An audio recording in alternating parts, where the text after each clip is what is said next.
Hai, selamat pagi. Assalamualaikum warahmatullahi wabarakatuh. Jumpa kembali nih dengan Bu Guru di YouTube channel Guru Mandiri. Apa kabarnya kalian semua pagi hari ini? Bu Guru selalu doakan kalian dalam keadaan baik, sehat, dan selalu bersemangat ya. Kali ini Bu Guru akan menyampaikan materi pelajaran untuk kelas 3, tema 3, benda di sekitarku, subtema 1, aneka benda di sekitarku, pembelajaran kelima. Sebelum kita mulai, seperti biasa, marilah kita awali pembelajaran kita hari ini dengan pembacaan doa terlebih dahulu ya, agar kita senantiasa diberikan kesehatan dan juga kemudahan dalam mengikuti pembelajaran pada hari ini.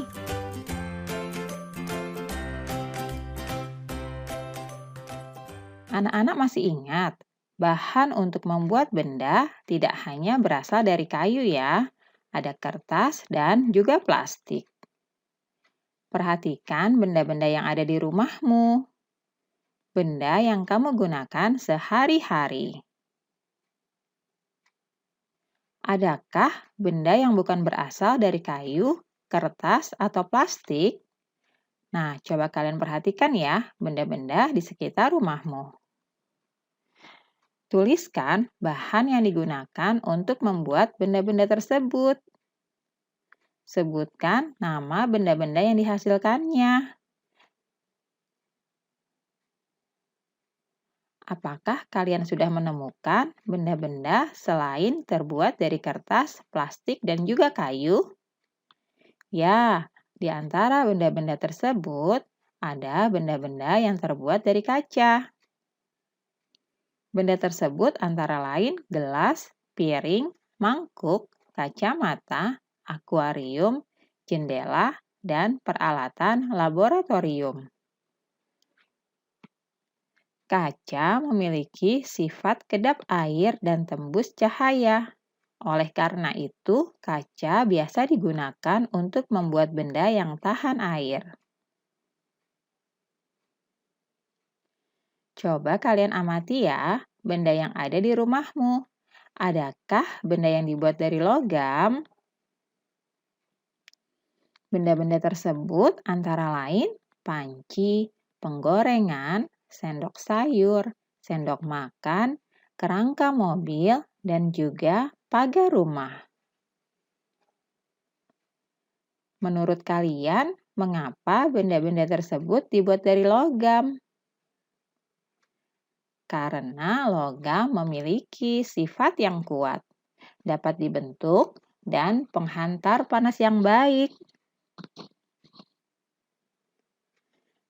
Anak-anak, coba sekarang perhatikan penghapus pensil. Terbuat dari apakah penghapus itu?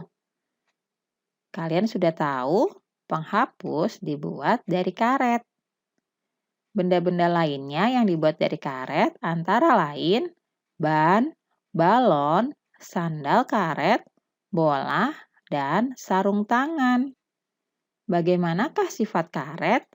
Coba kalian diskusikan bersama temanmu di rumah atau dengan kedua orang tuamu. Coba kalian perhatikan, biasanya karet itu memiliki sifat lentur. Ia bisa melar jika ditarik, kemudian jika digunakan juga dia lebih fleksibel. Berikutnya, amatilah benda-benda di sekitarmu. Adakah yang terbuat dari bahan kaca, logam, atau karet? Kalian bisa tuliskan hasil pengamatanmu pada tabel yang telah disediakan berikut ini. Nah, di sini kalian bisa tuliskan nama benda dan bahan pembentuknya. Misalnya, kalian bisa tuliskan meja. Bahan pembentuk meja adalah kayu. Kalian juga bisa tuliskan nama bendanya gayung. Bahan pembentuknya adalah plastik. Dan kalian bisa cari nama benda lainnya. Jangan lupa untuk tuliskan bahan pembentuknya ya. Kalian bisa salin tabel berikut ini. Kalian tulis dengan rapi di buku latihan kalian. Kamu telah mengamati benda-benda di sekitarmu. Lengkapilah bagian berikut ini ya. Anak-anak, berikut ini adalah bagan yang harus kalian gambarkan dan kalian lengkapi ya. Ini adalah bagan tentang benda-benda yang ada di sekitar kalian. Kalian tuliskan bahan pembuatnya ya. Contohnya di sini ada kayu, kertas, plastik, kaca, dan ada dua lagi yang belum terisi. Kalian isi ya. Yang belum tercantum di sini karet dan juga logam. Nah, dari bahan-bahan tadi, coba kalian sebutkan sifat-sifat bahannya. Misalnya kayu. Kayu memiliki sifat mudah dibentuk. Contoh bendanya adalah meja dan kursi. Nah, untuk bahan yang lainnya, coba kalian tuliskan sifat bahannya ya. Lalu tuliskan bendanya. Kalian buat bagan ini dengan rapi di buku tulis kalian masing-masing ya. Nah, kamu telah mempelajari aneka bahan pembentuk benda. Setiap bahan pembentuk benda mempunyai sifat yang khas ya. Berikutnya, perhatikan lingkungan kelas dan sekolahmu. Sebutkan bahan yang biasa digunakan untuk membuat tempat sampah. Kalian juga bisa perhatikan di lingkungan rumahmu ya. Kalian lihat bahan apa yang biasa digunakan untuk membuat tempat sampah. Ya, plastik, kayu, bahkan logam seperti aluminium dapat dibuat tempat sampah. Sekarang perhatikan tempat sampah di kelasmu. Atau kalian coba perhatikan tempat sampah yang ada di rumahmu ya. Terbuat dari apakah tempat sampah di kelas atau di rumahmu? Apakah jumlahnya mencukupi? Lalu, apakah anak-anak sudah mempunyai kesadaran dalam membuang sampah di tempatnya? Berikut ini ada dua buah gambar. Gambar pertama, Edo sedang menyapu lantai agar rumahnya bersih dari sampah. Namun di gambar kedua, Edo sedang melakukan kegiatan yang tidak terpuji, yaitu membuang sampah di saluran air. Hal ini akan mengakibatkan saluran air menjadi mampet, bahkan bisa menjadi sarang penyakit dan juga menjadi banjir. Sekarang, coba kalian musyawarahkan dengan teman sekelas atau dengan anggota keluargamu bagaimana cara meningkatkan kebersihan di sekolah dan rumahmu ya. Anak-anak ingatlah kembali saat kamu melakukan musyawarah bersama teman-teman. Kemudian, jawablah pertanyaan berikut ini. Jawablah pertanyaan di bawah ini. Pertanyaan pertama, apakah setiap anak boleh memberikan pendapatnya saat musyawarah? Yang kedua, mengapa kita harus memberikan pendapat saat musyawarah? Yang ketiga, apa yang terjadi jika hanya satu atau dua orang saja yang memberikan pendapatnya? Nah, jawablah pertanyaan-pertanyaan di bawah ini juga ya. Apakah kita boleh memaksakan pendapat saat musyawarah? Tuliskan pengalamanmu tentang musyawarah ya. Apakah menurutmu musyawarah sudah berjalan dengan lancar? Kalian tuliskan jawaban dari pertanyaan-pertanyaan tadi dengan rapi di buku tulis latihan kalian ya. Nah, berikutnya coba kalian perhatikan bahan yang digunakan untuk membuat penggaris atau alat ukur lainnya. Plastik, kayu, dan aluminium atau logam adalah bahan yang dapat digunakan untuk membuat penggaris. Nah, pertanyaannya, mengapa bahan kaca tidak digunakan untuk membuat penggaris? Siapa yang tahu jawabannya? Ya, karena bahan kaca mudah pecah, jadi tidak bisa digunakan untuk membuat penggaris. Berikutnya, coba perhatikan satuan yang tertera pada penggaris.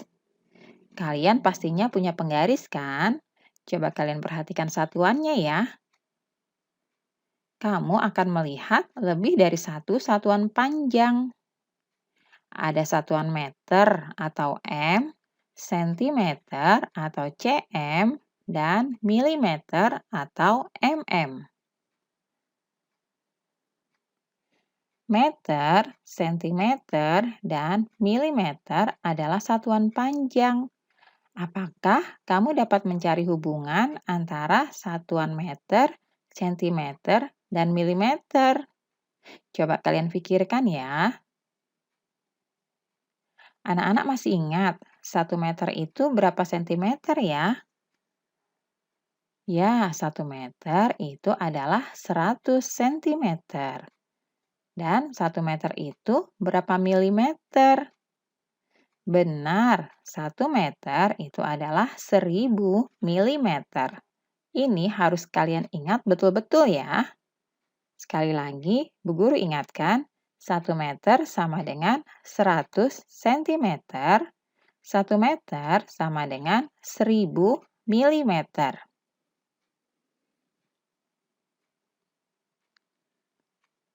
Beni mengukur panjang pita 5 meter 30 cm atau 5 meter lebih 30 cm. Nah, berapakah panjang pita dalam satuan sentimeter? Maka kita akan jadikan semuanya satuan sentimeter. Coba perhatikan, 5 meter 30 cm.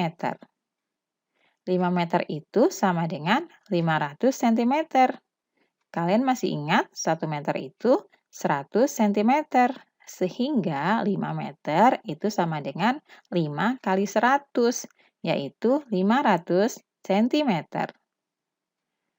Nah, kalau 5 meter 30 cm itu artinya 500 cm ditambah 30 cm. Jadi, 5 meter 30 cm itu sama dengan 530 cm. Nah, jadi anak-anak panjang pitanya itu adalah 530 cm ya. Karena yang meter sudah kita ubah menjadi sentimeter. Seperti perhitungan yang tadi sudah dijelaskan oleh Bu Guru ya. Berikutnya, panjang mobil Ayah Dayu adalah 410 cm. Panjang mobil Ayah Dayu dalam satuan meter adalah, ayo kita hitung bersama. 410 cm itu sama dengan 400 cm ditambah 10 cm. Nah, kalian perhatikan, 400 cm itu sama dengan 4 meter. Dan ditambahkan dengan 10 cm. Jadi, panjang mobil Ayah Dayu adalah 4 meter 10 cm. Sampai di sini kalian paham ya? Berikutnya, coba kalian ubahlah sesuai satuan yang diminta.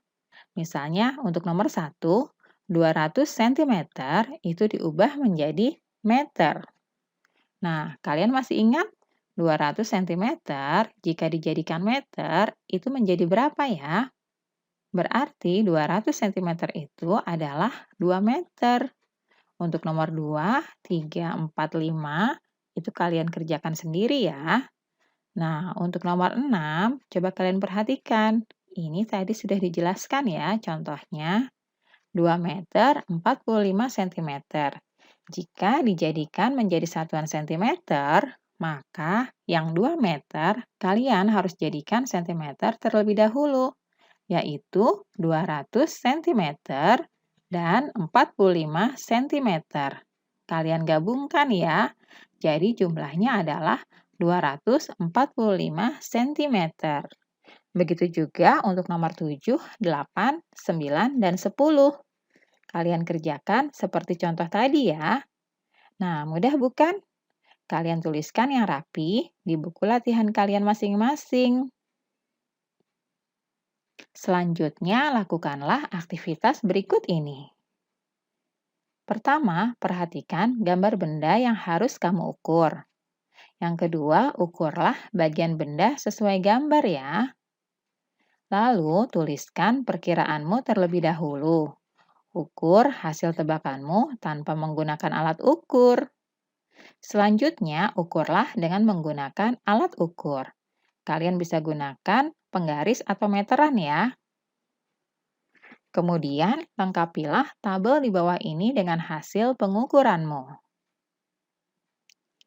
Nah, kalian perhatikan, di sini ada tabel yang terdiri dari nama benda, tebakanmu, dan hasil pengukuran. Untuk yang pertama, nama bendanya adalah pintu.